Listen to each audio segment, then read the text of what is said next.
The disappearance of the Sodder children. On Christmas Eve, 1945, a quiet farmhouse in Fayetteville, West Virginia, went up in flames.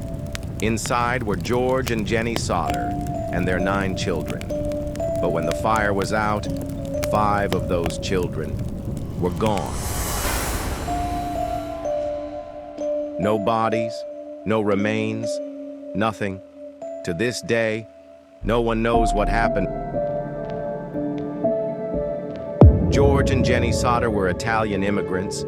They worked hard, raised a big family, and lived the American dream. But George had strong opinions. He openly criticized Mussolini. Even after the war, some say that made enemies. It started just after midnight. Jenny woke up to the smell of smoke. Flames were creeping through the house. She screamed for her husband. The couple grabbed their youngest children and ran outside. But 5 children, ages 5 to 14, were still upstairs. George tried to save them. He broke a window, cutting his arm. He ran for the ladder. It was missing. He tried to start his truck. It wouldn't start. No water in the barrel to fight the flames. Everything that could go wrong did. In less than 45 minutes, the house was gone. When firefighters arrived, hours later, they searched the ashes. No bones, no teeth, nothing. Experts say human bones do not burn in a house fire. There should have been something, but there was nothing. So what happened to the Sodder children? Some believe the fire was a cover-up. Earlier that week, a stranger visited the Sodder home. He warned George that his house could go up in smoke, with his children inside. Another man tried to sell the family life insurance and got angry when George refused. Then there were strange phone calls. The night of the fire,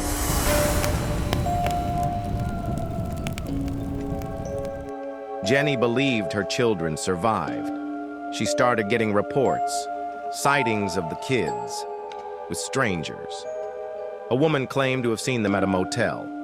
Years later, the Sodders received a photo in the mail. A man in his 20s looked exactly like their son Louis. The back of the photo read, "Louis Sodder. I love brother Frankie. Elil boys.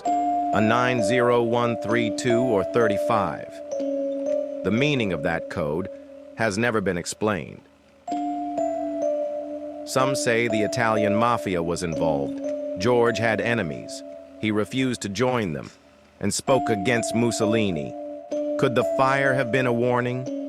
Were the children taken as leverage? The local police closed the case quickly. They said the children died in the fire. The FBI refused to take it, but the Sodders never gave up. They put up a billboard on Route 16, asking for answers. That billboard stayed up for nearly 40 years. George and Jenny died never knowing the truth. Today, the case is still unsolved. Some believe the children were kidnapped. Others say they died in the fire. But without evidence, it remains one of America's strangest mysteries. So what do you think? Were the Sodder children taken? Or did they really perish in the flames? Drop your thoughts in the comments below. And if you like hearing strange, mysterious stories like this, hit that like button, subscribe, and turn on notifications, because every week we bring you stories that will make you say, "Now that is bizarre."